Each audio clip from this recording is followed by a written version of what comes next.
समुद्रवसने देवी पर्वतस्तनमण्डले विष्णुपत्न्यै नमस्तुभ्यं पादस्पर्शं क्षमस्व मे.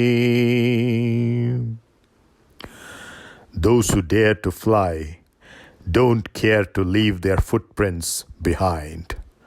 Welcome to FVS.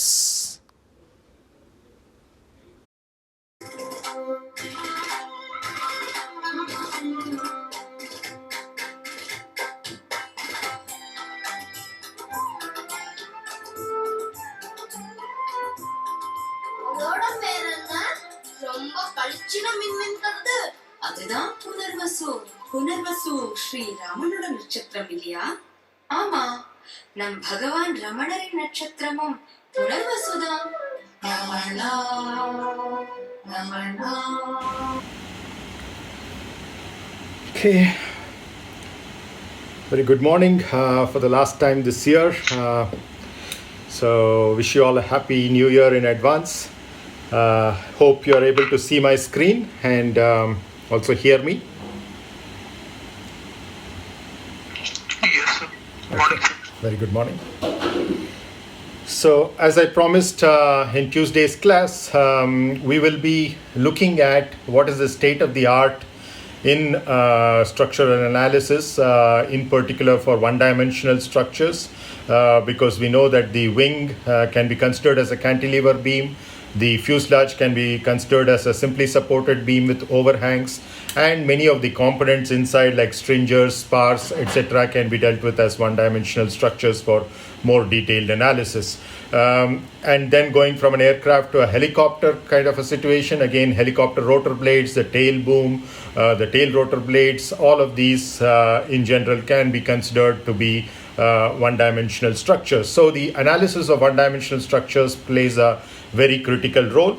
At the same time, whatever we are going to look at today in terms of one-dimensional structures is almost directly applicable in terms of methodology to two-dimensional structure as well, which is basically a shell, as in the cover skin or the spar web, or in the case of a helicopter, the fuselage body, or same in the case of any other flying vehicle for that matter.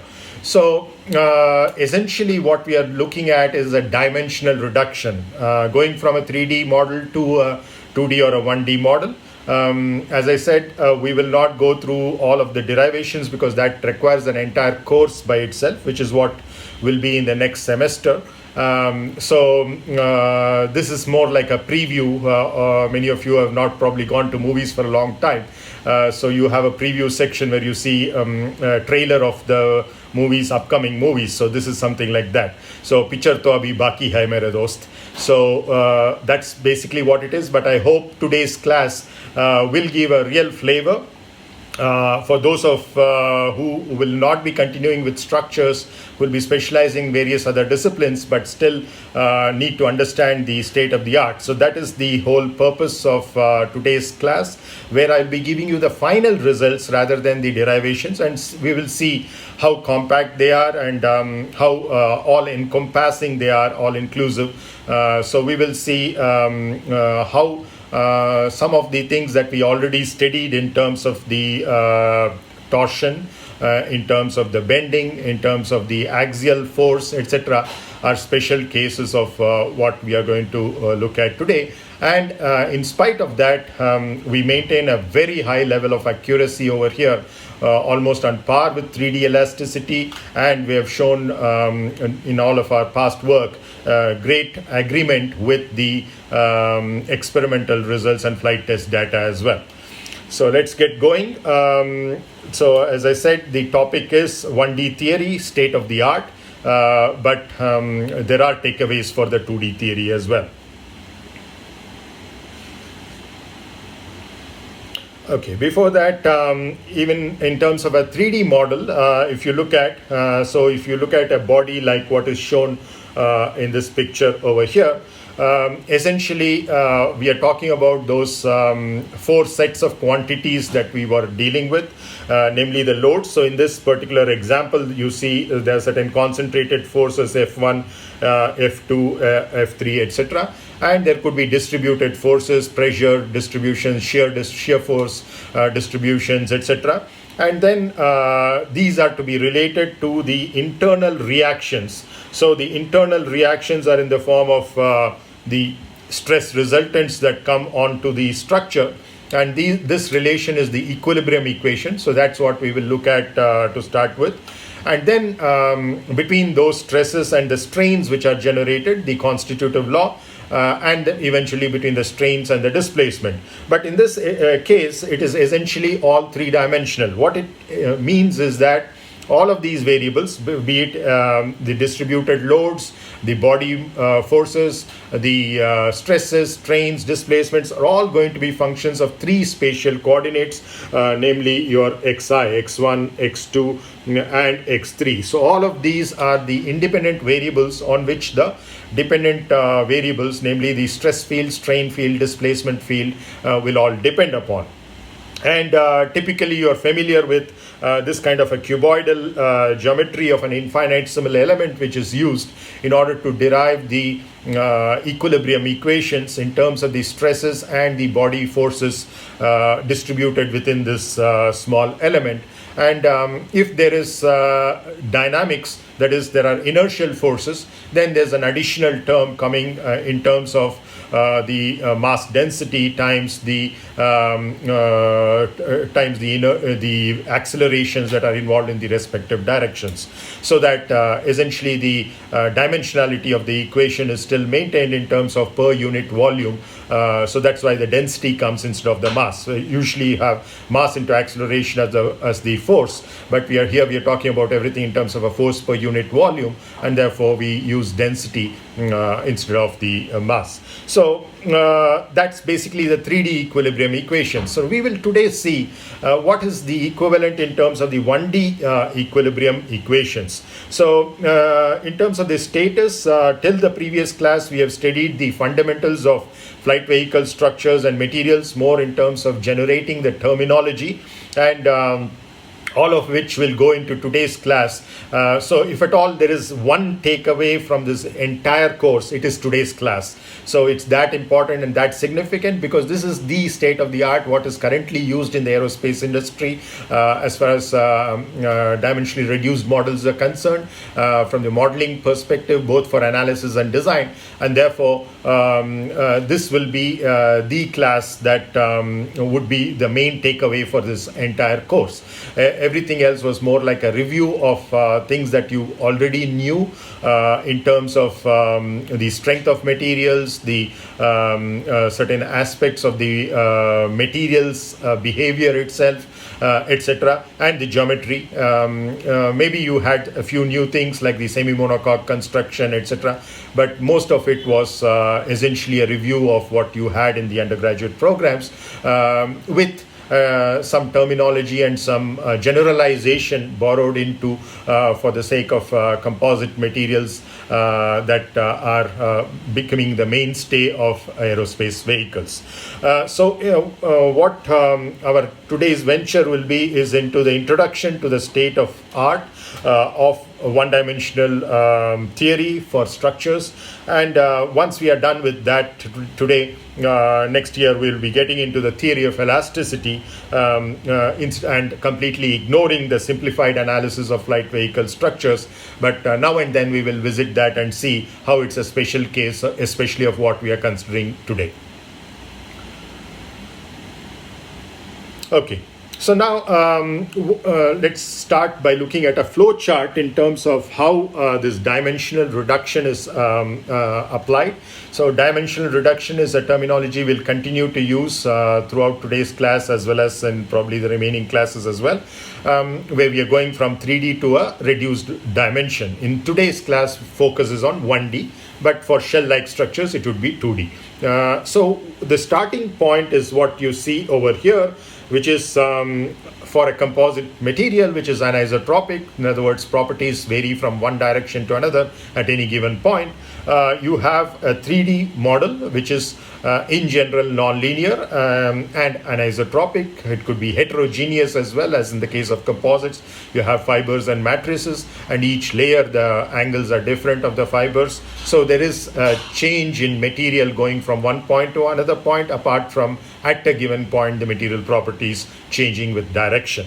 So this being the starting point, there is a possibility to analyze it as it is. In other words, you have a three-dimensional model. For very simple structures and simple loadings with simple boundary conditions, you could have even a theory of elasticity closed form solution. But as things get complicated with especially aerospace structures, but most practical structures in other fields as well, it's not possible to have a theory of elasticity solution. So the next best what most people do as far as modeling is concerned is to go for a three-dimensional finite element analysis. This was very difficult in the earlier days where the computational powers were very less, both in terms of the hardware and software capabilities. But today you have much better speeds with computers. The capabilities of their RAM is very high as well, and therefore there is a possibility that those 3D finite element analysis can be done much faster than they used to be before, and therefore it is very commonly used in many situations. But if you can get the same level of accuracy as those 3D finite element analysis with 2D or 1D finite element analysis, wherein you bring in orders of magnitude reduction in the CPU time. It could be anywhere between 10 to 100 times in the case of plate and shell models, and between 100 to 1000 times in the case of beam models for the same level of accuracy that you had with the 3D element. So since anyway, whether it is a 3D model or these dimensionally reduced models, you're going to be running on the same computer. Even if you have a more powerful computer, a much faster computer, you might as well use an algorithm which is much faster, giving the same level of accuracy, so that you can do things much more quickly. This may not translate to something great in terms of an advantage for a one-off problem, like what you might do in an assignment, etc. But when you're doing something in an iterative fashion for multidisciplinary optimization and or design, then you see a huge advantage in going from a 3D model to a dimensionally reduced model. So how do we go about accomplishing that? That is precisely what Euler and Bernoulli did through assumptions, Timoshenko did through his own assumptions, and many other theories like Reisner-Mindlin, Kirchhoff law, and the higher order deformation theories, especially for plates and shells, and the beams as well. And there are some things what are known as zigzag theories, layer-wise theories, etc. All of them are trying to do this, essentially process called dimensional reduction.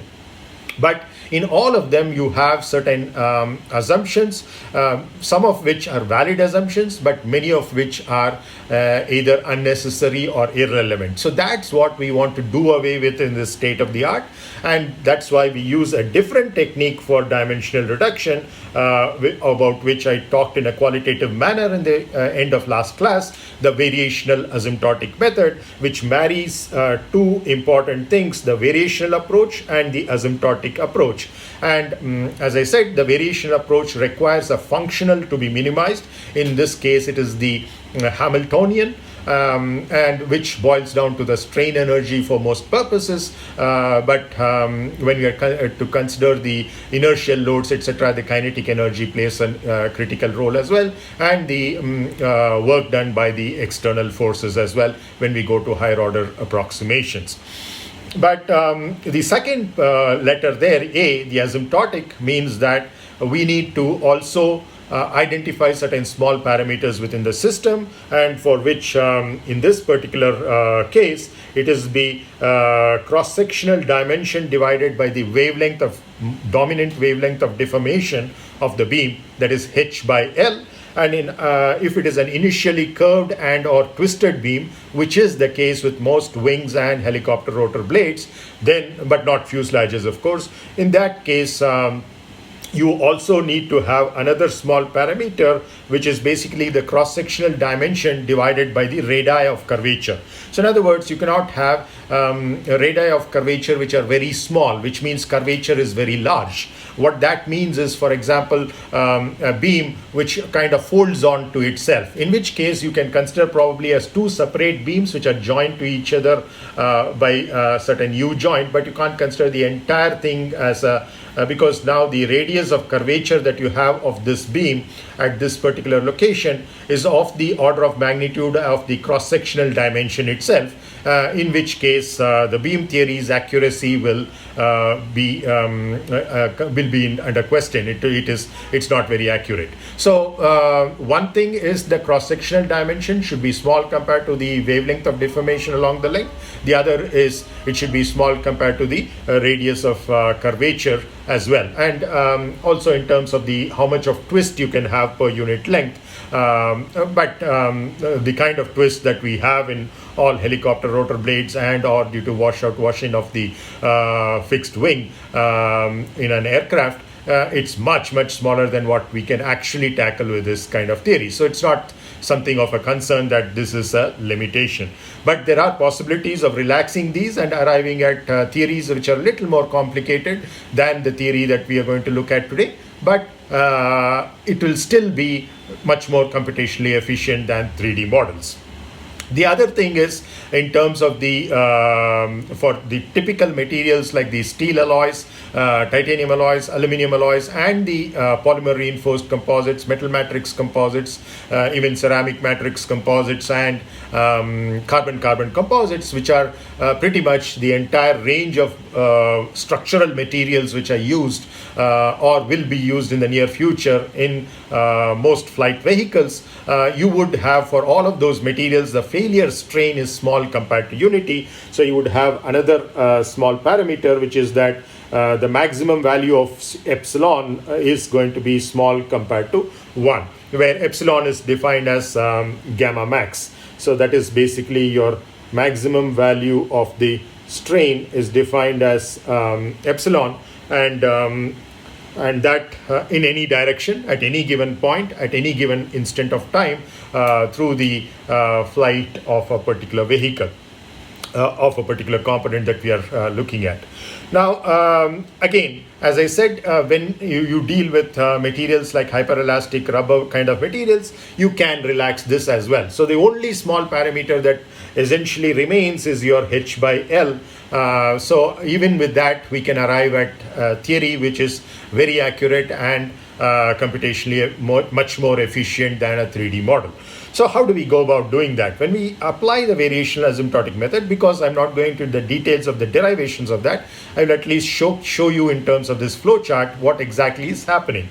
So all that happens is, as soon as you apply the variational asymptotic method, the mathematics of the model recognizes from the physics that essentially from the geometry there are certain portions of the 3D geometry which are much smaller compared to the other. So in this case, it is the cross section. So if this is a beam, then you have a particular cross section which is going to have a diameter or a radii of gyration which is much smaller compared to the wavelengths of dominant deformation, dominant wavelength of the dominant modes of vibration, etc. And therefore the problem breaks into two parts. The first part is basically along that smaller dimension, which is a cross-sectional analysis. In the case of a beam, that cross-section is a two-dimensional surface, and that two-dimensional surface, which is a planar surface, to start with in the undeformed configuration, that planar surface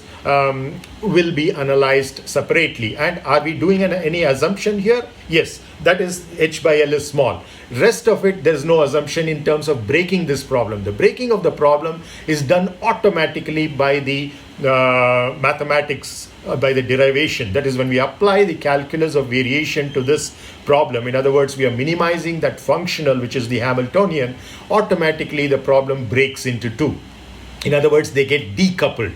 So it's a originally 3D elasticity problem is a fully coupled problem, but yes, Samanbhai.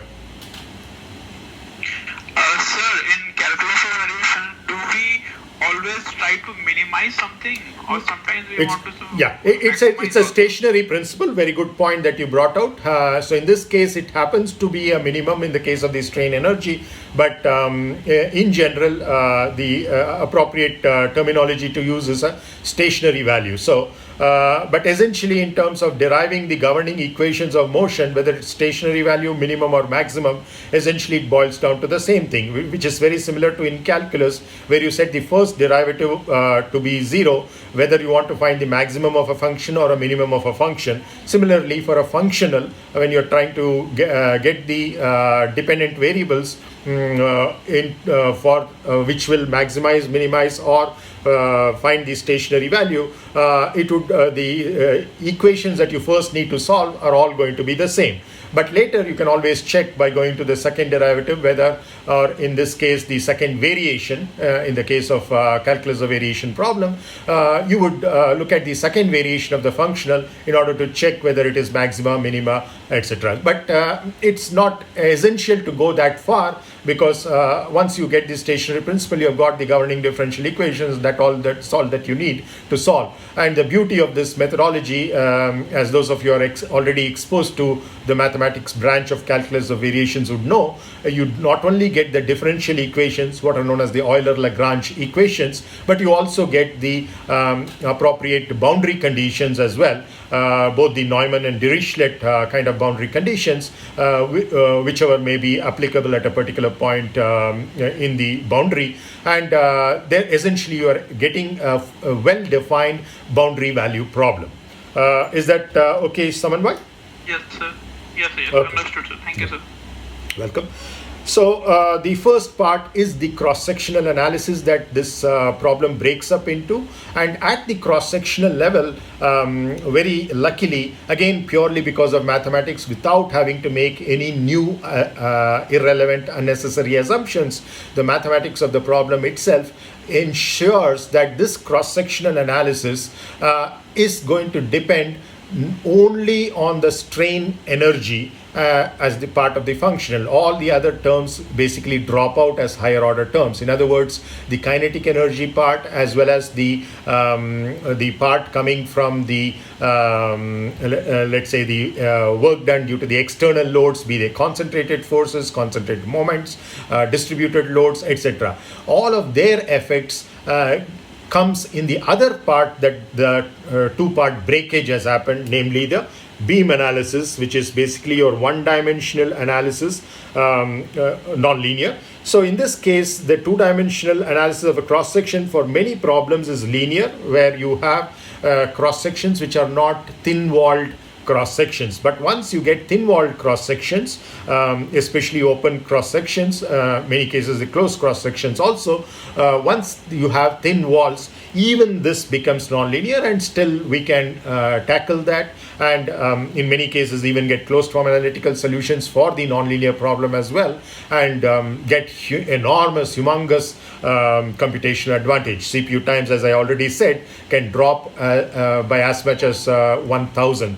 It can become 1,000th of what it was for the 3D model, in terms of the number of degrees of freedom that you need to deal with, and essentially the overall problem. Even if you add the time taken to do this first part, the cross-sectional analysis, and then the beam analysis, and then eventually do all this combination to get back the 3D fields, you would still have savings which are typically of the order of 99.9%. And so that's the kind of phenomenal advantage you get. And so there's absolutely no sense when people try to continue doing 3D finite element analysis just because they're capable of number crunching. Yes, it might be okay for a one-off analysis, but when you want to do an iteration process for design, or even more complicated analysis like failure analysis, accident analysis, etc., which are quite common problems that structural engineers would face, or to improve the design through introduction of newer materials and or newer geometries, newer paradigms like a blended wing body or a wing tip which is curved, as you would see in some of these examples that we saw in the previous case. There's a A350 winglet, for example, is having a curved tip. So in all such situations, it's much beneficial to use this dimensionally reduced approach. So remember that though I've written linear over here, essentially both of these can be non-linear, and in fact they are when thin-walled structures are involved. And as you know, in most flight vehicle structures you have thin-walled structures. Whether you're considering the wing as a whole, you have thin structures because of the thin cover skin, thin spar web, etc. If you're considering the spar alone as a beam, then also you know that the eye section has flanges which are thin, the spar web which is thin, etc. So whether you're considering individual components or you're considering the wing as a whole or a fuselage as a whole. Franklin, did you have a question? Okay. So, so in either case, you're going to have a situation where you can take advantage of the beam-like configuration, but you would have the thin-walled structure increasing the CPU time a little bit because of the nonlinear cross-sectional analysis which is required over there. But in all cases, even when you do not have thin-walled geometries, as long as the cross-sectional dimension is small compared to the length, which is what enables it to be a beam, this particular portion will always be nonlinear, and which is what enables geometric nonlinearity to be dealt with. In other words, very large displacements and rotations. So very large displacements and rotations in spite of maintaining a small strain, because the material cannot handle that. But in terms of the displacement and rotation, they can be large because the derivative of those displacement rotation is with respect to a longer dimension, namely x1, which is a coordinate along the length of this particular beam. So what happens when we do this analysis? First, introducing VAM splits it into two parts. Now, what does this cross-sectional analysis do? Wherein, again, you're applying this the actual aspects of VAM. You end up with what are known as warping functions. So, as we saw in the simplest beam model, that is the Euler-Bernoulli beam model, we said that the plane cross-section remains plane even after deformation. Now, in reality, that doesn't happen. The plane cross-section can warp out of the plane, and you already know that happens for torsion of non-circular cross-sections. You would have studied in your undergrad itself. In addition, there is also an in-plane change that is happening because of Poisson's effect, which also we discussed in a previous class. But Poisson's effect is only one example of why an in-plane warping could happen. In-plane warping could happen because of many reasons. Similarly, the out-of-plane warping also, the example that you have studied because of torsion is only one such example, which is kind of dominant kind of an example, but there are many other situations also in which there can be out-of-plane warping. So in general, when there is a structure like this with all kinds of loads, bending, torsion, axial load, distributed, concentrated, all kinds of boundary conditions, fixed ends, some simply supported ends, some on rollers, some not on rollers, some free ends, some overhangs, all of these cases we need to consider a general theory for. And that situation, you do not know typically how the cross-section will behave. So we cannot assume the plane cross-section remains plane. So we allow for what is known as warping, both out of plane and in plane. So whereas in most undergrad textbooks, you would see warping referred to as a scalar quantity because they are considering only the out of plane warping. In other words, along the x1 direction, the cross-section has undergone, instead of being planar, it's come out of that plane or gone into that plane. Parts of it have gone in, parts of it have come out, and therefore it's no longer planar. So in other words, all the displacements are happening along the x1 direction. So there's only one component of the warping, that is W1, and therefore it's just called as warping and a scalar quantity. But here we are considering a three-dimensional field, W1, which is similar to what you have already considered, and a W2 and W3, which for example could be Poisson's effect, but not the only situation.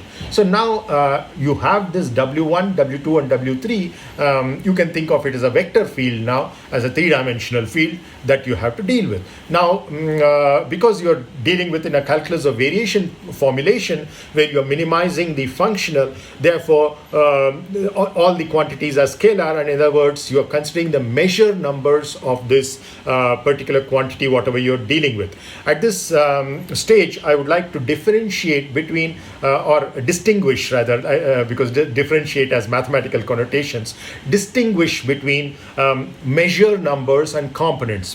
People and sometimes maybe even I would use these interchangeably, but they have different meanings. When you have a vector or a tensor for that matter, you can talk of its measure numbers, you can talk of its components. Now, let's say you have a particular, let's say in this case, a force F is there, and this you can expand along a particular coordinate system, let's say an A basis, consisting of unit vectors A1, A2, A3 along the dextral triad. So you have F1 along A1 plus F2 along A2 plus F3 along A3. Now, what we mean by measure numbers are just these quantities F1, F2 and F3. These are called as measure numbers, and the measure numbers will depend on a particular basis that you have used. So these are measure numbers.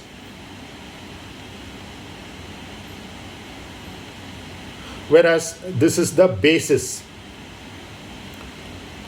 That is the system of unit vectors A1, A2, A3, a dextral triad. That is their basis.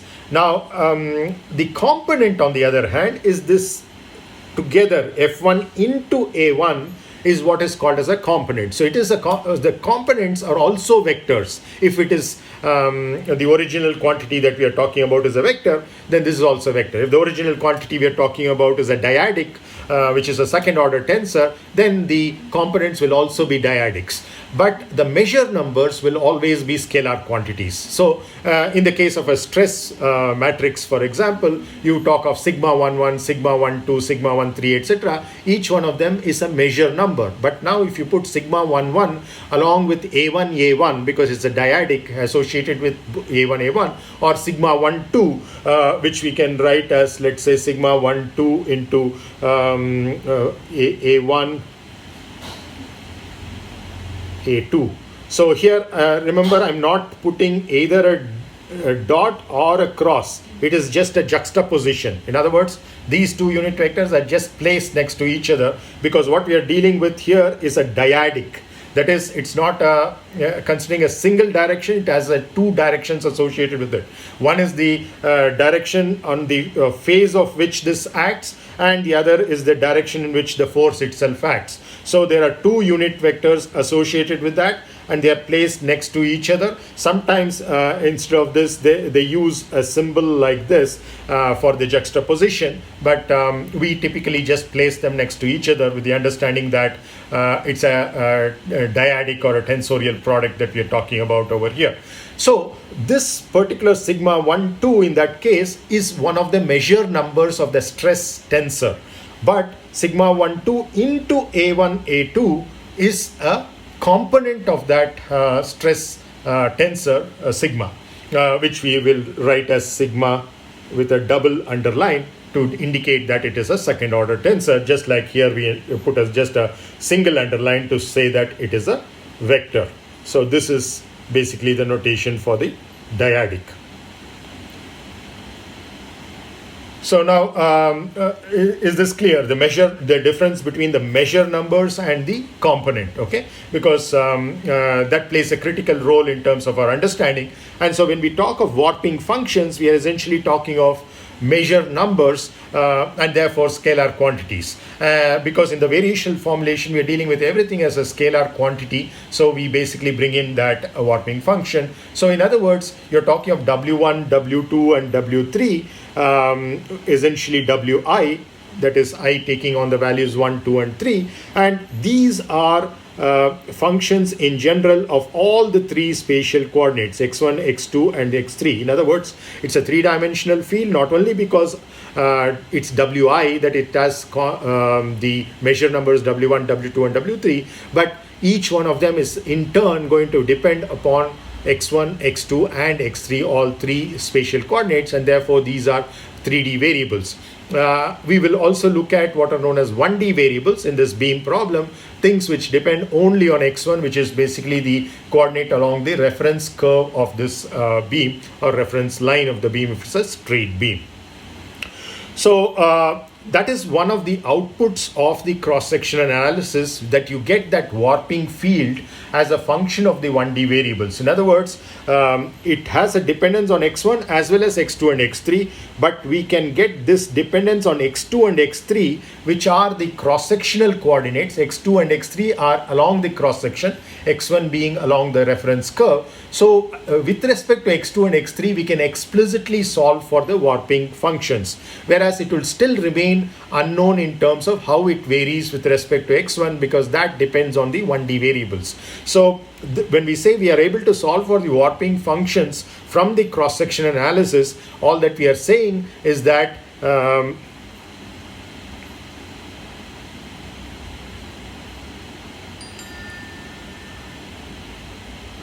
all that we are saying is that we are able to solve for the warping measures in terms of x2 and x3. So in other words, w1, w2 and w3 will be known explicitly in terms of the cross-sectional coordinates x2 and x3, but still how they depend on x1 will depend upon the 1D strains, that is how the strains vary along the x1 direction. The other important thing that we get out of this cross-sectional analysis, apart from the warping functions, is also, you see over here, the sectional stiffness. That is basically what we discussed in an earlier class as a 4x4 or a 6x6 matrix, which in the simplest case for an isotropic material with planes of symmetry, you can deal with it as a diagonal matrix of EA, GJ, EI2 and EI3. So all the other off-diagonal elements being 0. So that was a 4x4 matrix. So that is the simplest example that you can have of a sectional stiffness matrix.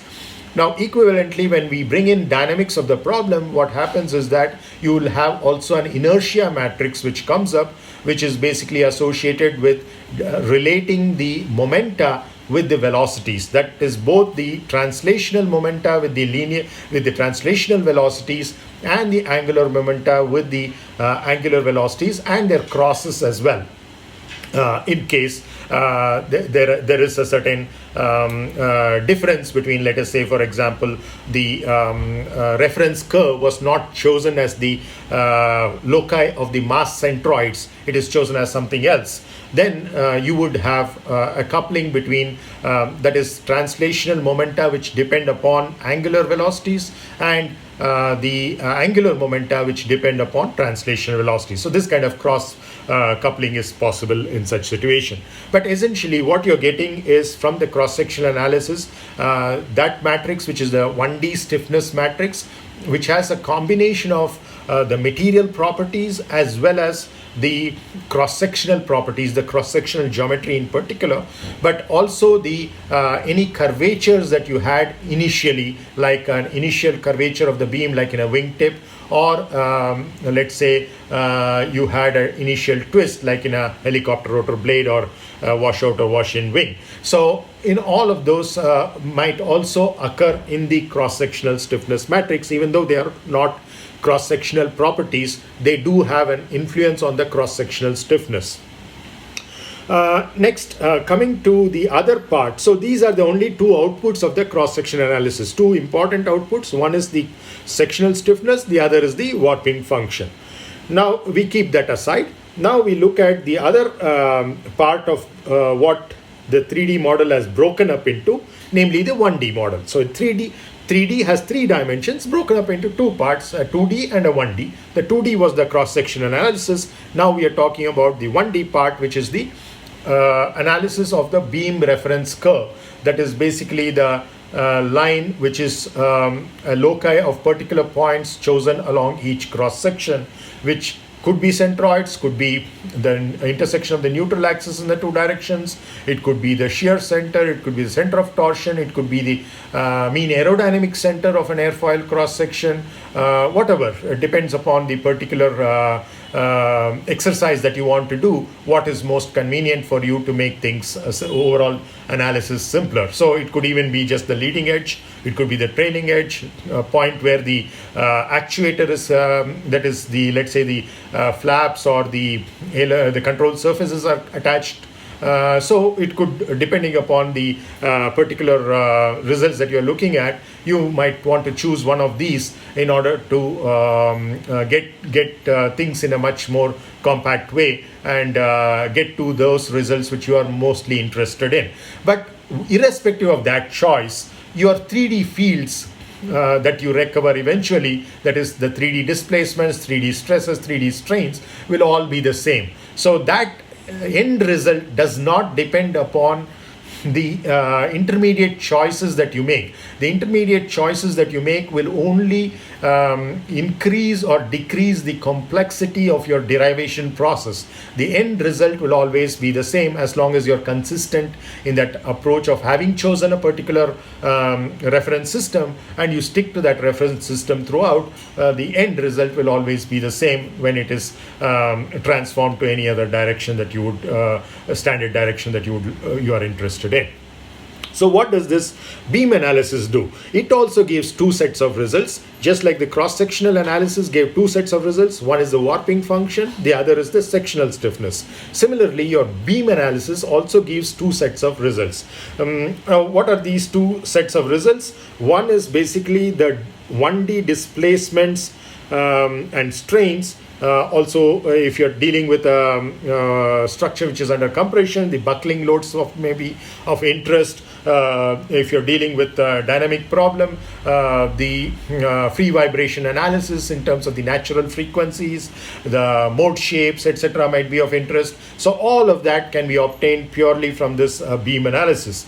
But for the beam analysis to be done, one, of course, it gets certain input from the 3D model, but it also gets an indirect output from the 3D model through the sectional stiffness. So in other words, this sectional stiffness which you got from the cross-section analysis feeds into the beam analysis. That becomes an input based on which the beam analysis can be carried out. Otherwise, it will be in terms of quantities which are yet to be defined or yet to be evaluated. So that is one set of results, that is all the 1D fields. So these are all the 1D fields of interest. When I say 1D fields, depends only on the x1 coordinate, those displacements, etc. Of course, the frequency, etc. are a property of the beam itself. It's not a function of x1, it's of a given beam with a given boundary conditions. Of course, it's a free vibration problem, so no loads are involved over there. Similarly, the eigenmodes associated with those eigenfrequencies. The second set of results that the beam analysis gives you is basically your sectional stress resultants, the applied and inertia forces. So in other words, like in a very simple problem in your strength of materials, given a certain set of loads, so all that you found out was the bending moment diagram, shear force diagram, axial force diagram, or a torsional diagram, etc. So how those things vary along the length. Now, every one of those quantities, being bending moment, axial force, shear force, etc., are all nothing but the reactions of the cross section. It's basically an internal reaction of the beam to the applied external loads, and that's basically what we call as stress resultants. So essentially they are stresses but integrated over the cross section in the case of shear force and the axial force, and after multiplying by a particular lever arm length in the case of the moments, be it the torque or the torsional moment resistance or the bending moment resistance that a given cross section provides to resist the applied loads. So these sectional stress resultants are again, all of these are 1D fields, because the set of equations that you're solving are 1D equations which depend only on x1 direction. All of the x2, x3 dependence has been compactly provided by this sectional stiffness at a given value of x1 for that cross section through the cross sectional analysis. So all that you're doing in the beam analysis is only along x1, But since we are talking of time problems as well, time-dependent problems like dynamics, both free vibration, forced vibration, etc., aeroelasticity problems, etc. In all of those situations, especially dynamic aeroelasticity, flutter, etc., you will have not only one independent variable x1, but also another independent variable t, the time, and therefore you will still have partial differential equations to deal with. But unlike the original problem, which had 4 independent variables, x1, x2, x3 and time, now you're dealing with only x1 and time. X2 and x3 are already taken care of in this part, and therefore it's much simpler to deal with. So you have the sectional stress resultants like the axial force, bending moment, shear force, torsional moment, etc. And then you also have the applied and inertia forces and how they are related to each other. All of these are coming out through that. Now, using that and the warping relation over here, which you got from the cross-sectional analysis, these two together feed into what are known as the recovery relations, whereby you're moving from these 1D fields that you have back to the 3D fields. So now you get back all the 3D fields, that is your stresses, your strains, and your the displacement field that you have, which is a function of x1, x2, x3 and time. So essentially, instead of solving it in a single step as a 3D problem, we are solving it as two parts. One is a 2D part, the other is a 1D part, and then we are essentially combining both eventually to get the 3D fields. So there are three things that are done over here. One is the cross-section analysis, there is the beam reference analysis, and third is the recovery analysis. Now, even if you add up the CPU times of all these three together, that's what I'm saying is 1,000th typically of the 3D analysis for the same level of accuracy. And that's basically what makes this so very attractive. Are there any questions on this flowchart before we move on to the next slide? Okay. Okay, we already saw that the kind of complications that can arise in a particular cross-section by looking at an example of a helicopter rotor blade in terms of the various materials that you can have, metals, composites, different types of composites, sandwich constructions with a core which could be either foam or honeycomb construction, etc. And of course the complicated airfoil shape that you have, and in the interior geometry in terms of a spar, in this case a D-spar, the web, some of which are taking, like the cover skin and the web, which are taking only shear, the others like the spar and the stringers taking the axial loads and bending loads, etc. So you have really complex geometry and material distribution. So how can that also be dealt with is what the variational asymptotic method is very good at. So in such situations, you cannot have a closed form analytical solution. So that's why you see in this particular picture on the top that you have these small elements which are nothing but finite elements. You see that these are quadrilateral elements, but it could be any other types of elements as well. But essentially, you're breaking up that cross-section into small parts, what we call as finite elements, and we derive the elemental stiffness, we assemble it for the entire cross-section. But what we are doing is the entire problem that we are solving at this stage is only at the cross-sectional level. It's just a 2D finite element analysis. So even if you have very large number of elements, still in terms of the overall solution process, it's not going to be very time consuming, unlike a 3D finite element model, which will involve the changes along the length of this helicopter rotor blade as well. Okay, now there's another way of looking at the same flowchart that we already looked at because this is very important. So I will spend a little bit of time once again. Some of it might be repetitious, but it's essential because we are rushing through this without the derivations. We are only giving the final results. So this process is what is described to get to that final result. What is the process involved is what these two flow charts essentially describe. So bear with me for any repetition that might be involved over here. So as I said, we start with a 3D model, and which is broken up into two parts, which is essentially the 2D cross-section analysis and the 1D beam analysis over here. And what are the inputs for this? See, the inputs for the entire problem for the 3D get separated into two sets, and certain things which are essential for both these sets. What is essential for the cross-sectional analysis obviously is because we are doing a cross-sectional modeling, like we saw in the previous slide, examples of those cross-sections. What we need is what are all the materials there, what are those materials' properties of relevance, and then what is the geometry which is involved, and essentially how they are connected to each other, the different materials that they are using over there, how they are connected to each other. So the cross-sectional geometry, the 3D elastic constants, and of course in a dynamics problem, density plays a critical role, because it's through density that the inertial forces and inertial moments will come into the picture. So the density plays a critical role as well. On the other hand, to do the 1D beam analysis, we need the loads and the boundary condition. So the load and the boundary condition, as I already hinted while talking about the previous flow chart, do not influence the 2D cross-sectional analysis.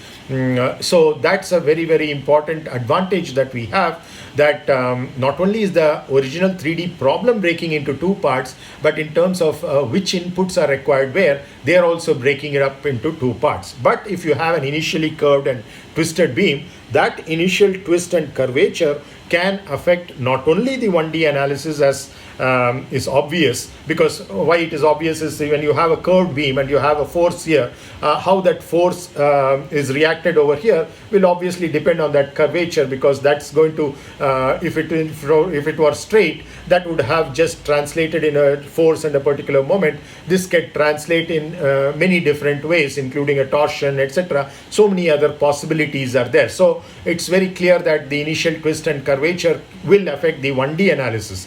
But it's not very clear at this stage, because we have not gone through the details of the derivation, that how it can affect the 2D analysis as well. So take it from me for now, you just need to trust that it can affect the cross-sectional analysis as well. So in other words, how stiff the cross-section is can depend upon whether it is twisted or not. And this is very easy to see if you have, let's say, a set of papers, and you apply a certain load on it and see how easy it is to pull. And if you had already twisted it and then you try to pull, you can see that there is a change in the axial stiffness. Similarly, in terms of the torsional stiffness and the coupling between the axial and torsional stiffness, all of these will change depending upon the initial twist that you have given over there. So this is just an experimental way of verifying that yes, the initial twist and curvature does affect the cross-sectional analysis. But again, here also we are not making any assumptions. We are letting just the 3D model that we are starting with, applying the variational asymptotic method, and letting the mathematics itself bifurcate the problem into the 1D analysis and the 2D analysis. And there you would see that this particular input, namely the initial twist and curvature, is going to affect both of these bifurcated problems. So then, as I said, the cross-sectional analysis gives rise to two sets of results. One is what is known as the warping and strain recovery relation. The other is the cross-sectional elastic, and if it's a dynamics problem, the inertia constants as well. That is basically that 6x6 or 4x4 matrix we already talked about, along with another 6x6 matrix which relates the momenta to the velocities.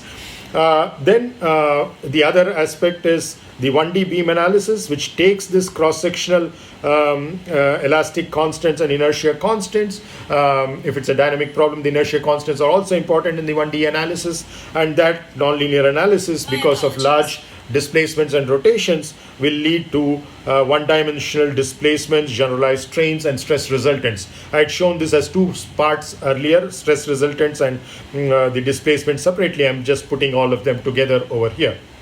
Now, all of these 1D quantities are going to depend only on x1 And here you have these quantities which are dependent on x2 and x3 explicitly, and that is the warping variables, and implicitly through these 1D variables on the x1 as well. So when you combine these two together in what is known as the recovery analysis, you would, in other words, you're basically substituting these, let's say here you do not have, so it could be gamma of x1 or kappa of x1, which is basically the 1D strains in terms of which the warping is derived.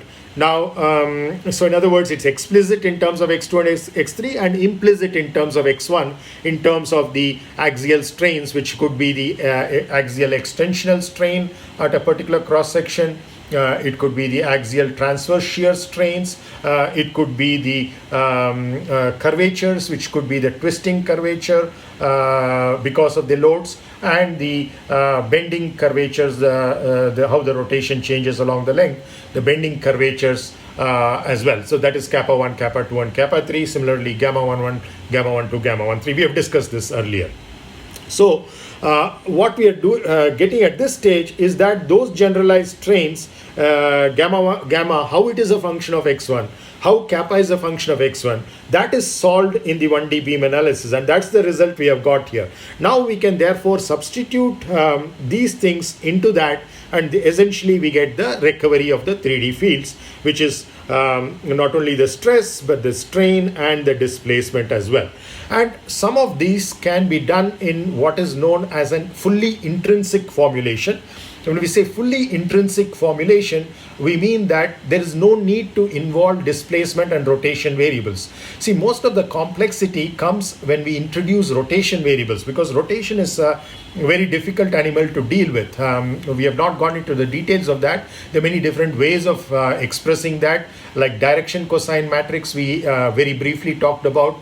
They're what are known as Euler parameters or Rodriguez parameters. Maybe you have come across some of those aspects in the flight and space mechanics course, I'm not sure. But essentially all of those rotation variables can have singularities, and solving equations etc. with them becomes a little complicated.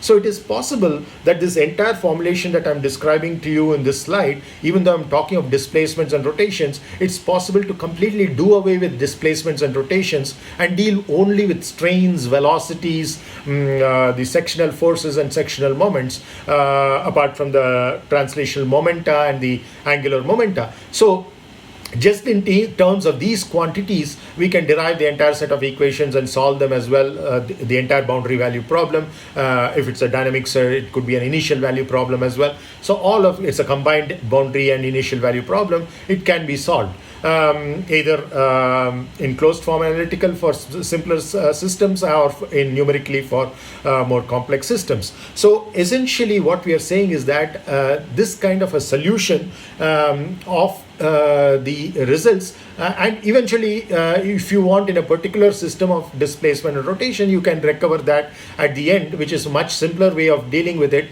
than involving displacement and rotation through this entire process, because those rotations bring in a high level of non-linearity, much more than what the displacements do. And therefore because you know that there are cosines and sines involved in the direction cosine matrix, even if you involve Rodriguez parameters and the Euler parameters etc., there are certain non-linearities which seep in, which can be much higher level of non-linearity than would be coming just because of the displacements alone. So to avoid that, it is possible to have what is known as a fully intrinsic formulation. So I'm not talking about that over here. So that additional elegance and simplicity can be brought about in this whole process as well. Another important thing that I would like to mention here is that this is a geometrically exact formulation. What do we mean by a geometrically exact formulation? We mean that as far as the 1D analysis is concerned, that is the analysis of the reference curve and its geometry, and also the cross-sectional rotations and the cross-sectional translations etc., all of those are exact.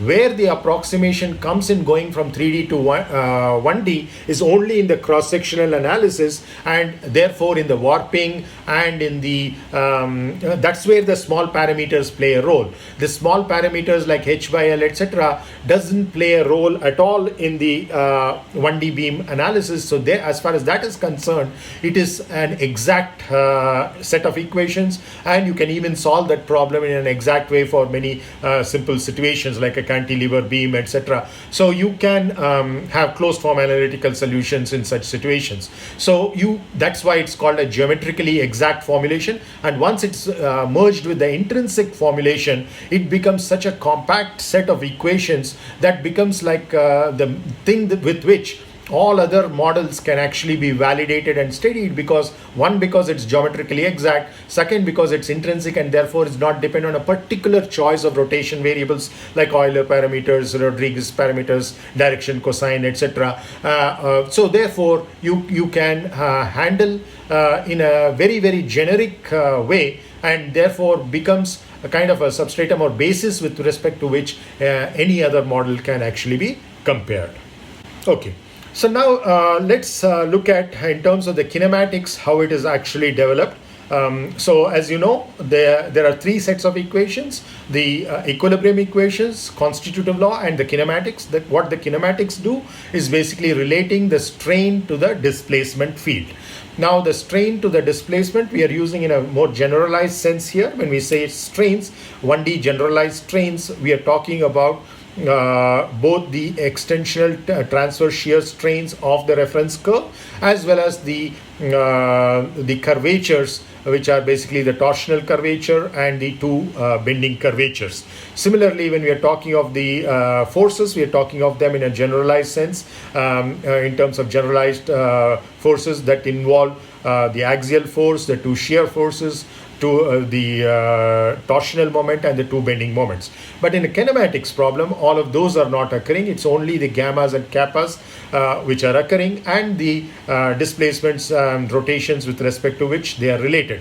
Here I'm not talking about the fully intrinsic formulation, which is in terms of the derivation, it's a little more involved, but though the end results are much simpler than what we are going to talk about here. So because of the more complexity involved in that, I'm not talking about the actual equations of the fully intrinsic formulation. For those of you who are interested, I can give you references, and or maybe we can have a separate extra class. So keeping that aside, here we are talking about the kinematics, where we are relating the generalized strains to the generalized displacements. So when I say generalized strains, it is both strains and the curvatures. And when I say the generalized displacement, it is both displacement and rotation. So how do we relate these two quantities? But in a dynamics problem, it's not only these two sets. In addition, you have two more sets. One is the momenta with respect to the velocities, and again the momenta is generalized momenta in the sense that it contains translational momenta, and it contains the rotational or angular momenta. On the other hand, the velocities are also of two sets, which is the translational velocities and the angular velocities. Now there is a beautiful analogy between these two, and you'll see sometimes you just fall in love with these equations. The structure of these equations, the form of these equations is so beautiful, because there's so much of analogy between space and time. And it's for nothing that probably that the ancient Indian scriptures gave the same name Kala to both space and time, or the space-time paradigm. And these 1D equations, as I shall show in the next slide once we derive them, there's such a beautiful parallel or analogy between how things vary with respect to x1, that is along the beam reference curve, and how they vary with respect to time.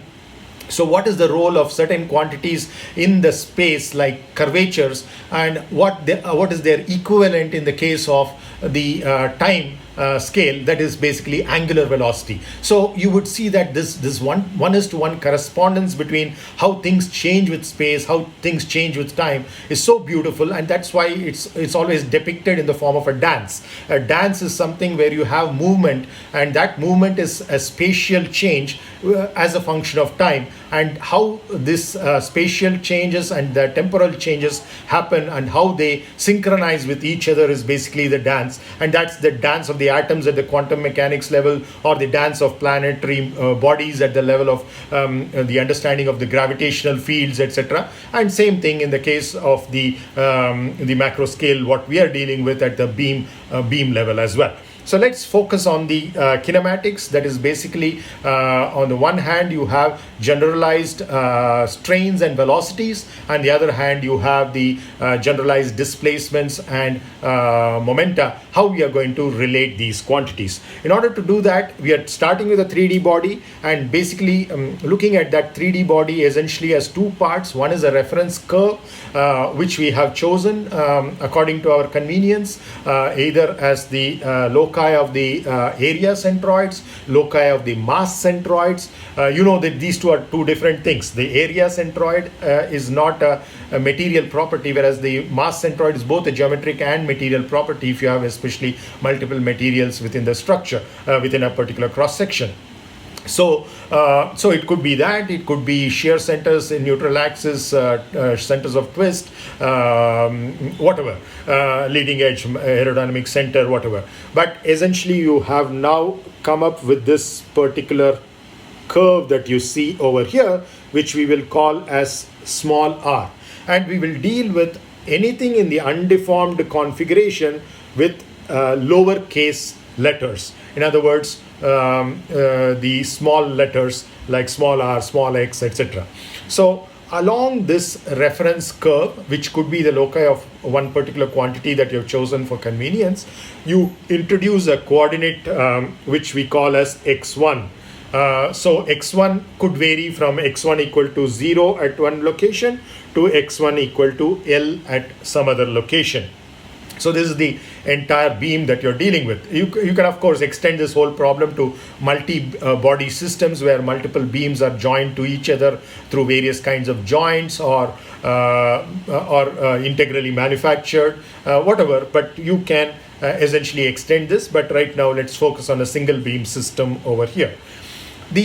So one aspect is the reference curve R. The other aspect is what you see here in green over here, which is the reference cross section. Again, at any given value of x1, where x1 varies from 0 to L, at x1 equal to x1 star, let us say, you have a particular cross section. So whatever we are going to talk about in this slide is valid for any value of x1 between 0 to L. So one particular arbitrary value, we are calling it as x1 star. So at that value of x1 star, this is how the cross section looks. So just for illustration purposes, here we have shown it as a rectangular cross section. It need not be a rectangular cross section. It could be any of the complicated airfoil cross sections that we have with all of the complicated geometry inside, material distributions inside, etc. But since we are talking of kinematics, material distribution will not play a role here. It's only the geometry which will play a role over here. Now, we also introduce a set of unit vectors. One is B1, which is tangential to this reference curve R. So we will come to what tangential means, and since it's a unit vector, what essentially it means, etc. Very shortly once we introduce the position vector for this reference curve.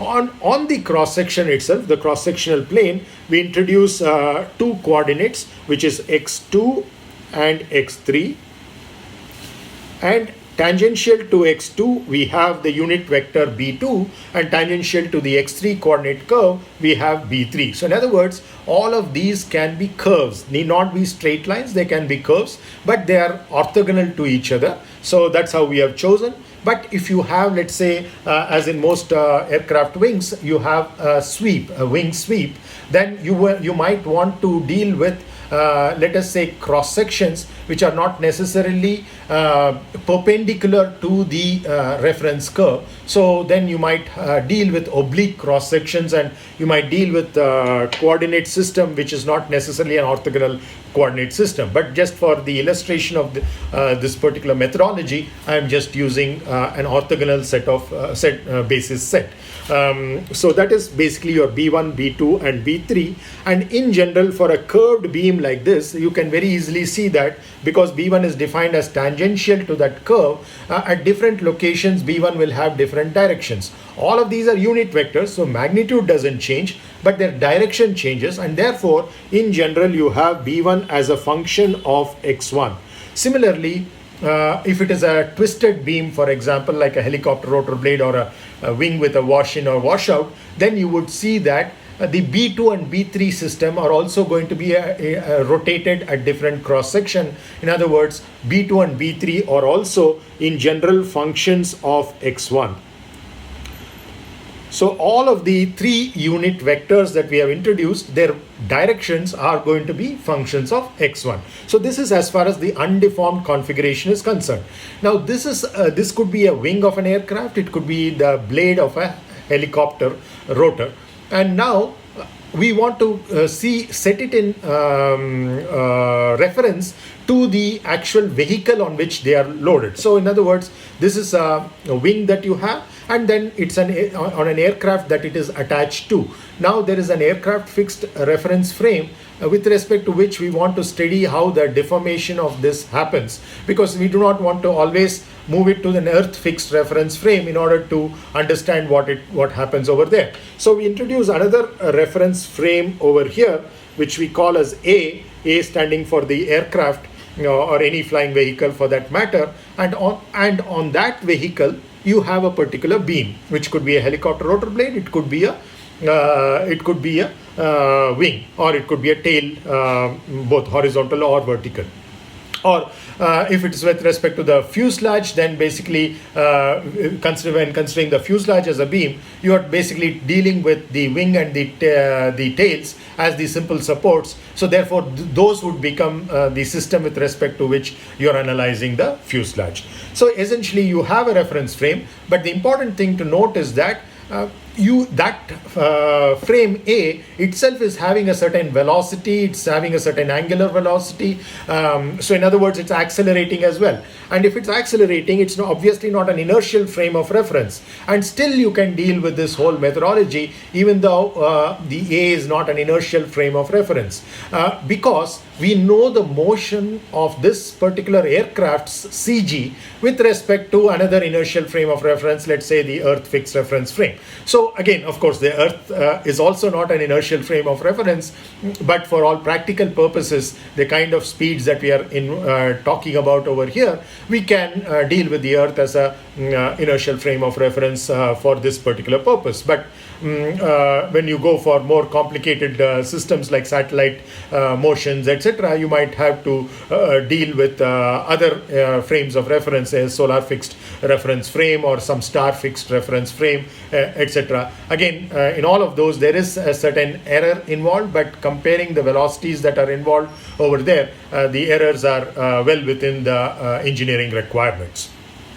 So coming back here, we need to know the velocities. This is small v, because we'll use big V for something else, and we will use small omega. Capital omega looks something like this, and big V will look something like this. So we will use big V and big omega for something associated with the cross section.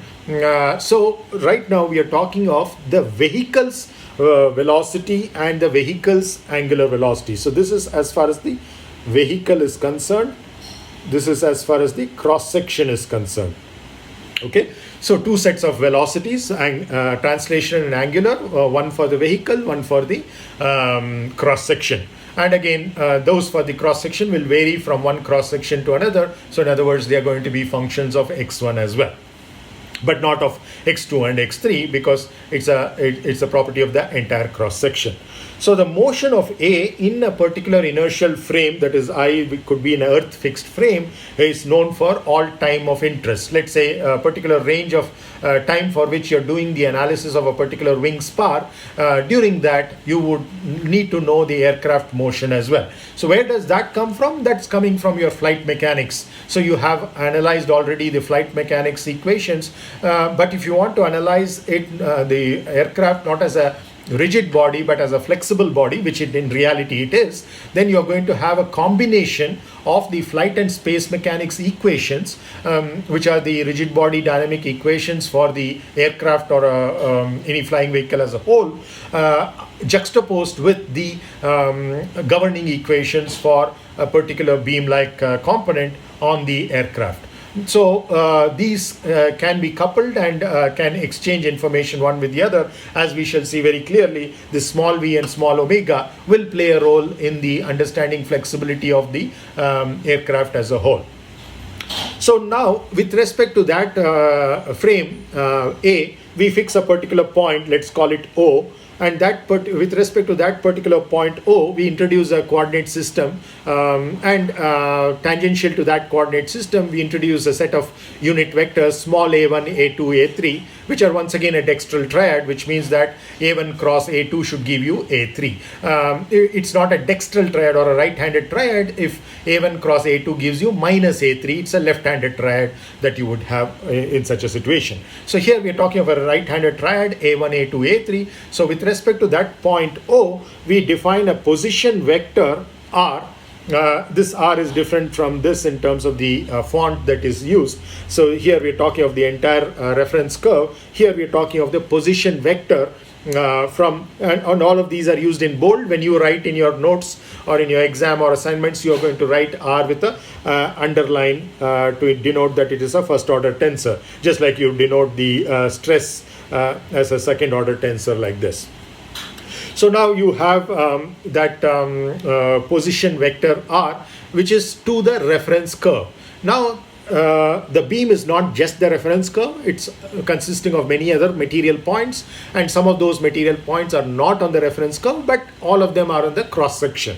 So at a given point on the reference curve, we have drawn this cross section, and on that cross section we refer to a particular material point, and we say that that particular point has a position vector from the same point O fixed in the reference frame A, which is R hat. Now the difference between R and R hat is R is a function only of x1 because it just identifies a particular point on the reference curve, whereas R hat is going to be a function not only of x1, it is going to be a function of x2 and x3 as well, because it's going to identify one particular arbitrary material point.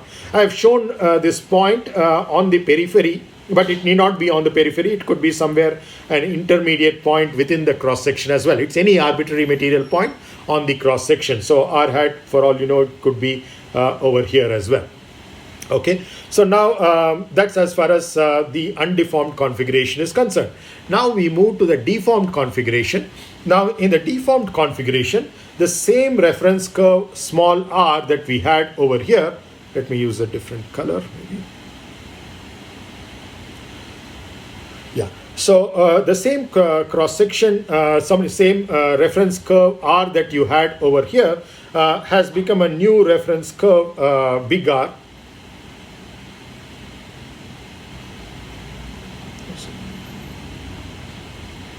Okay, has become a new reference curve big R over here.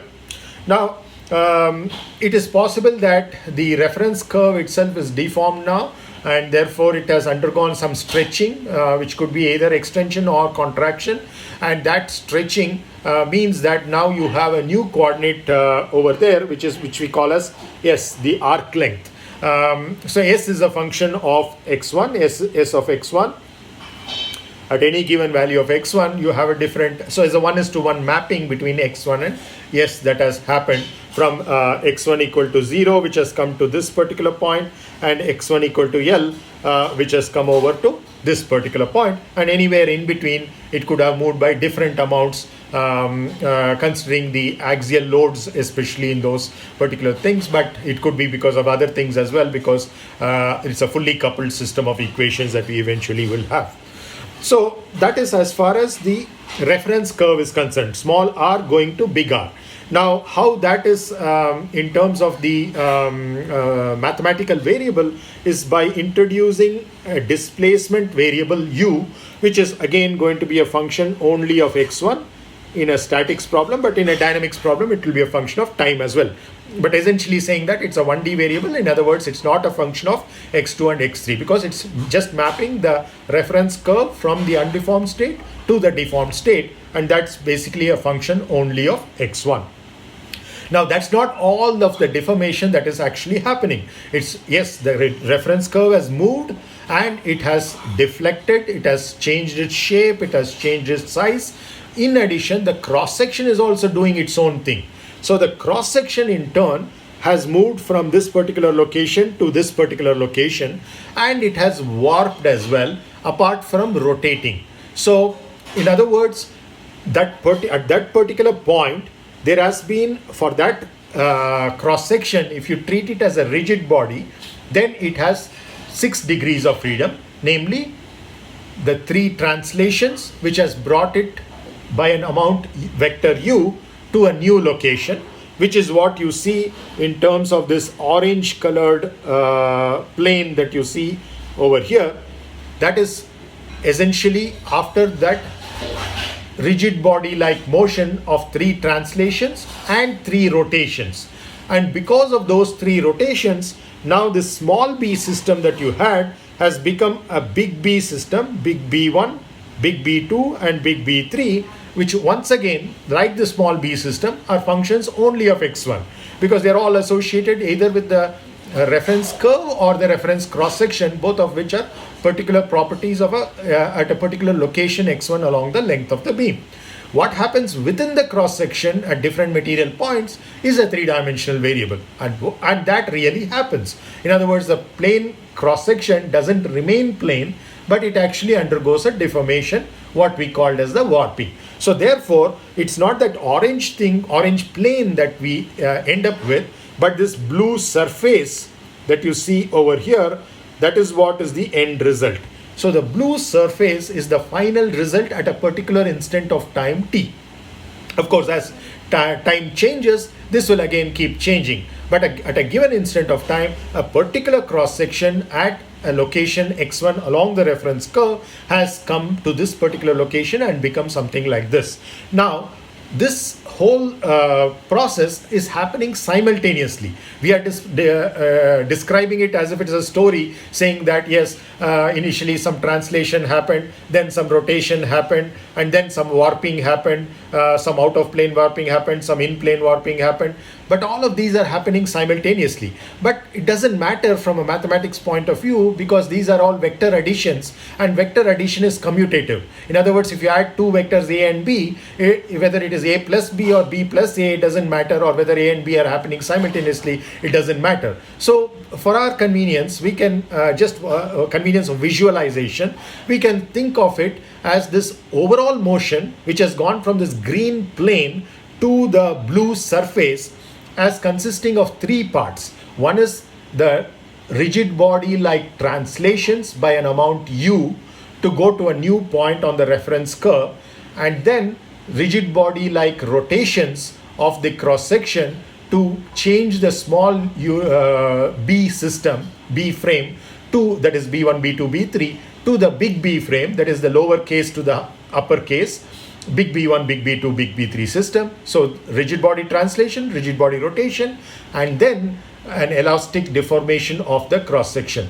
But even though we are talking of it as rigid body translation, rigid body rotation, remember that each cross section is translating by different amounts, and each cross section is rotating in general by different amounts, and therefore that is also elastic deformation. So we have to be careful and not say rigid body translation, rigid body rotation, but we should say rigid body like translation, rigid body like rotation of a particular cross section. But the beam as a whole, all of these are causing deformations. They are not pure rigid body motions, they are actually causing strains as well, and therefore stresses as well.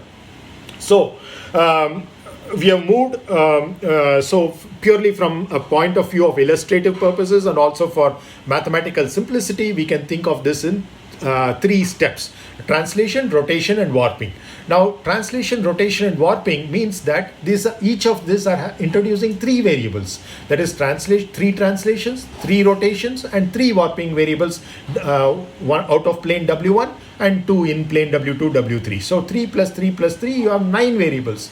But essentially what is happening is a particular arbitrary material point over here is moving to some other location over here. And that vector should have only three components, because any arbitrary material point at some x1 star, x2 star, x3 star has moved to some other location, y1 star, y2 star, y3 star, and therefore only three quantities are enough to indicate this. But instead we have used 9 quantities. That is, the translations in terms of the measure numbers of u1, u2, u3, and going from the small b to the big B system, a direction cosine matrix CBB will be involved, which will involve 3 rotations, theta 1, theta 2, theta 3, about b1, b2, b3 in any particular order, but the order matters in the final configuration. So that 3 rotations and then the 3 warpings, W1, W2, W3. So the 3 U's, 3 thetas and 3 W's put together, you have 9 variables. In place of 3 variables, we have introduced 9 variables. So essentially we have brought in a redundancy of 6, and therefore we need to remove that 6. And how we remove that 6 is how we would define that red plane.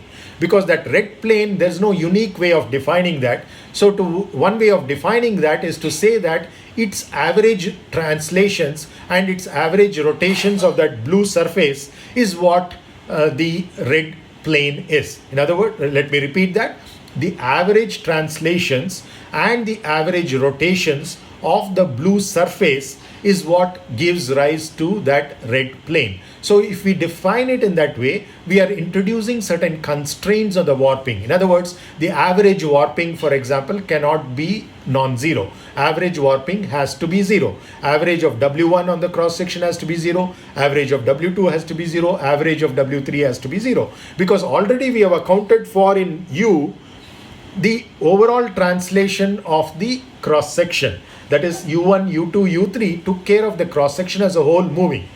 Over and above that, the cross section is changing its shape and size. So obviously the average of that can be defined as 0. So in other words, when we bring in such constraints, what we are doing is we are giving a specific meaning to these variables U1, U2, U3 and to the big B1, B2, B3 system by saying, because you cannot have in the place of 3 variables any arbitrary 9 variables. So there has to be a correspondence between that set of 9 variables that we have now introduced to the 3 original variables of how the arbitrary material point anywhere in the cross section translated to from the undeformed configuration to the deformed configuration.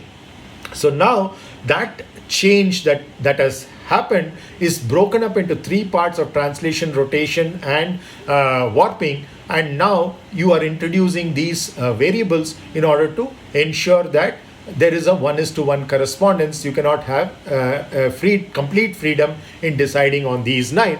By introducing those constraints, what you're doing is not any assumption or approximation, but just giving specific meanings to that, so that as a whole, all of these are essentially doing whatever that 3D displacement was doing. So let me first clear this.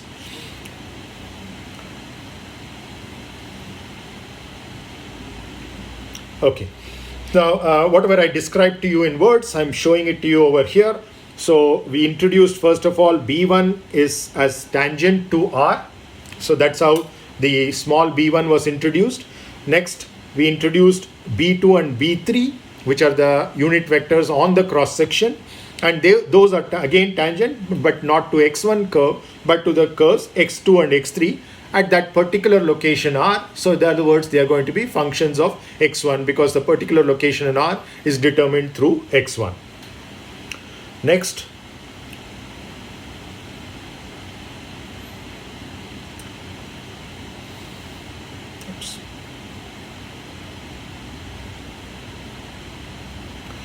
Okay.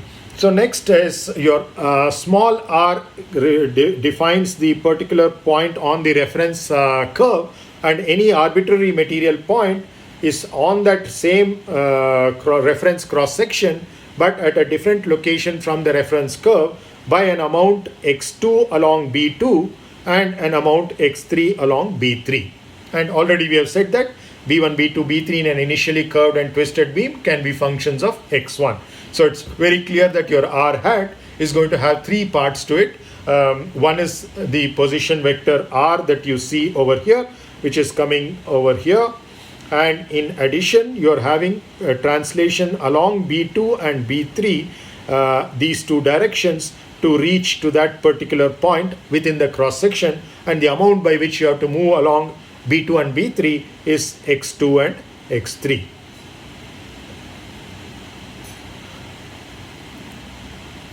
So next, we come from the undeformed configuration to the deformed configuration in terms of three steps. Step number one, we have a translation, a rigid body translation, which is defined mathematically through this vector u, which is a function only of x1 in a statics problem, in a dynamics problem, x1 and time as well. So what it has essentially done is changed it from this reference curve r to this reference curve big R. So that's what has happened over here. That is as far as the first motion is concerned. The second motion is a rotation, and that rotation is from the small b system.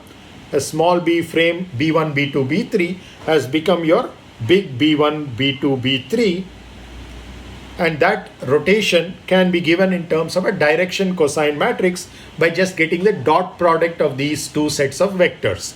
So that is b1, big B1 dotted with small b1 will give you the first element C11 of the direction cosine matrix. C12 would be given by big B1 dotted with small b2, whereas C12 will be given by the B2, big B2 dotted with small b1. So essentially they need not be symmetric. So in the general case, it will not necessarily be symmetric. So your Cij is given by Bi dotted with Bj. But once you have Cij, you can use that to multiply that matrix C to any column matrix B1, B2, B3 to get to the other B1, B2, B3, either in itself or its inverse. And the beautiful property of a direction cosine matrix, as you might be familiar from other courses, is that you don't need to invert it, you just transpose it, you will get an inverse. Yes, Subhashish. Sir, in the undeformed configuration, the B2, B3 lies on the cross-sectional plane. That's correct. Whereas in deformed configuration, B2, B3 won't lie on the cross-section. That's correct. It will lie on the orange plane, but not on the blue surface, because if the blue is not even a plane, so there's no question of B2 and B3 lying on that. So it is lying on that orange cross-section. So it's basically going from that green to orange, that the small b has become the big B. And then the big within that, the plane has now become the surface, the blue surface, which is the third quantity that we'll be dealing with, which is the warping. Okay? And sir, that means these two body systems are linked by a rotational matrix or some kind of affine transformation, we can say, right? That's correct. Yeah. So basically, between any two rigid bodies, whatever is the motion is very similar to what is the motion between two frames of reference. So, and the frames of reference that we are choosing is the small b frame and the big B frame.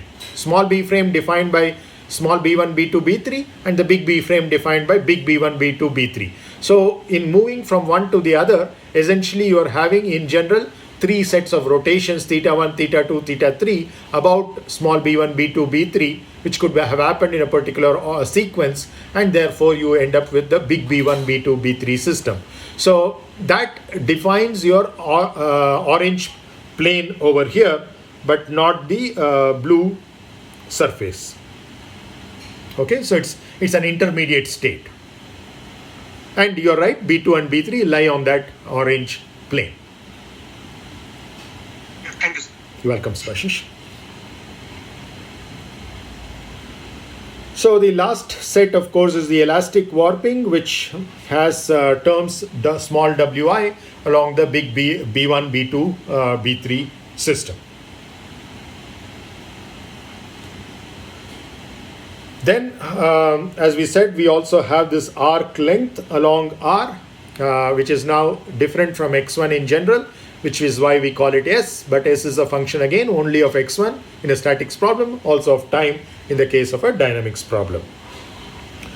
Then, as we just discussed, your B1 is defined as B2 cross B3, just like any dextral triad system, but is in general not tangent to R. Here we saw that small b1 was tangent to this curve R, but here your big B1 in general need not be tangent to R, because this rotation that we are talking about is independent of the translation that we are talking about, and therefore the translation could have happened at different locations along the reference curve by different amounts, and this rotation could have happened at by different amounts along different points, and therefore you are basically essentially having not necessarily tangential, because we are defining B1 as perpendicular to this surface. If we had allowed B1 to be remaining tangential, then the possibility is that B2 and B3 may not be on the surface anymore. So again, answering your question, Subhashish, it's also possible to introduce another set of coordinates, big T1, T2, T3, let's say T1, T2 and T3, such that I can have T1 tangential to the reference curve, but now your T2 and T3 will not be on that red surface that we are talking about.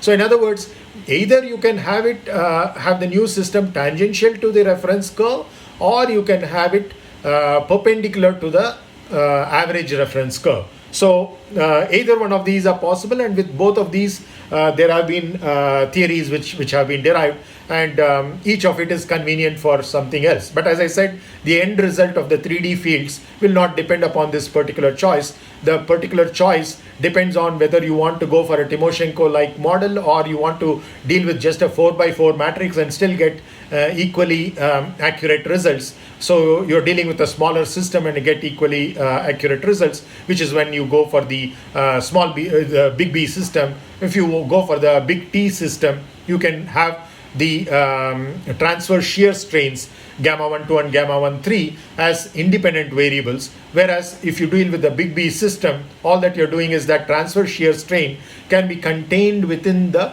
warping measures itself. So in other words, these transverse shear are not independent quantities. Only 4 independent strains are enough for the one-dimensional model, namely the extensional strain, the twist, and the 2 bending curvatures.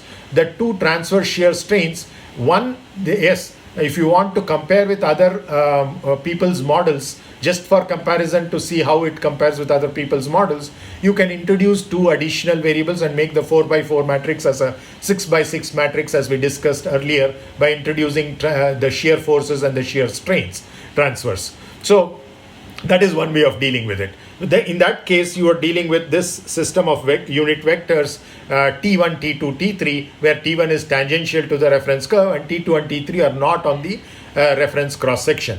The other alternative which we are illustrating in this particular slide is the big B1, big B2, big B3 system, where we are introducing B2 and B3 along the average cross section, and therefore B1 need not be tangential to the reference curve. And therefore that how much it is different from the tangent is what dictates your gamma 1,2 and gamma 1,3. Is it clear? Okay. So the other thing is, of course, okay. Hello. Yeah, go ahead. Sorry, Mhm. few students have already left the class. It seems they are another class. Okay, sure. So we will probably continue with this. Maybe this last thing I will just mention this, and we will disassemble for today. So this is r hat that you have over here, which is just like what we wrote r hat in the undeformed configuration. We write it in the deformed configuration also as identifying the reference curve location, and then within the cross section what happened. So with this we come to the orange plane that you see over here, and then to come to the blue surface, we further add the warping terms over here. So with this, we will continue in the initial part of next class with completion to this, and then we will take up the theory of elasticity aspects after that. So once again, wish you all a very happy new year, and thank you. So all of you can feel free to leave, but if any of you have any questions on what we discussed, do stay back and ask them. This will also be recorded so that those of you who miss it can watch the recording later to see the answers to these questions. Hello, sir. Yes. Yes, Subhashish. Sir, this Wi that we have introduced here, which will take care of warping, this has to be assumed, right? Or No. this will be calculated? This will be calculated. So this is a completely unknown quantity. It's a three-dimensional field, arbitrary function of x1, x2, and x3, and has to be determined. And that's what is one of the main purposes of the variational asymptotic method, to not make an assumption about these and to actually evaluate them through the governing differential equations, which will be now derived in terms of W1, W2, and W3. Sir, we also have one doubt in the very beginning of variational asymptotic. Okay. That is, sir, you have said that we'll start with an 3D body, and then we'll apply VAM, that is that A by L and B by D.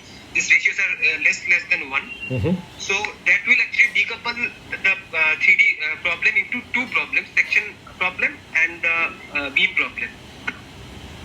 Correct.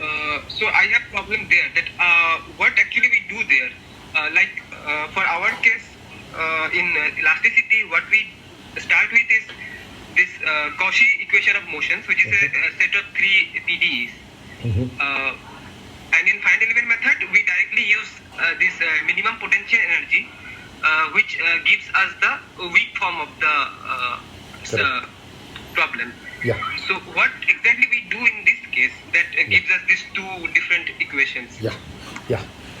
Very interesting question, because here you see that here also, just like in finite element analysis, we are basing the whole derivation on the variational principle. Okay, so the variational principle that we have here is the Hamiltonian that we are trying to minimize, which involves the strain energy and the kinetic energy, and from which we are going to do the solution. So how it is different from the regular process is that the regular process will take the entire set of equations and will try to minimize that functional and arrive at the governing equations, which will be solved through a set of matrix equations by discretizing the structure into smaller elements and therefore introducing degrees of freedom at each node of that particular element. So that is the finite element analysis approach. The elasticity approach of solving it in closed form analytical way is to derive the governing differential equations, which could be your Cauchy equilibrium equations, and then trying to solve them. Here what we are doing is we are starting with the same variational formulation as your finite element would do for the 3D, which is why we say that our starting point is 3D nonlinear anisotropic elastic problem. Now we don't derive the equations from that, but we drop off the higher order terms, because now we bring in the asymptotics and we know which are the small parameters. In terms of those small parameters, we compare each term by term in the Hamiltonian, and we do not retain all terms in the Hamiltonian. We drop off the higher order terms in the Hamiltonian. When we do that, what happens is that the work done due to the external forces will drop out, and the kinetic energy will drop out, and only the strain energy will remain. And in the strain energy also, not all the terms will remain, depending upon the choice of materials and or the geometry involving thin walled, etc. You will have certain terms dropping off and only a few terms will remain. And therefore the new functional that you have is what you call as a zeroth order approximation to the original functional, and then you will try to minimize that. Now because those terms have dropped off, essentially it boils down to a cross-sectional analysis that you're doing, and that cross-sectional analysis will lead to cross-sectional stiffnesses, and that cross-sectional stiffnesses is what you will use as input for the 1D analysis of the problem. So in other words, the starting point for the conventional methodologies and this methodology that I'm talking about here is one and the same. But from the very first step itself, they differ in that the conventional methodologies will retain all the terms and try to get the governing differential equations, or a discretized form if it's a weak formulation that they would go into and do that. So essentially they're continuing with a 3D model for the finite element analysis. Whereas what we are doing is that we are taking advantage of the fact that h by L is a small parameter and dropping off those higher order terms.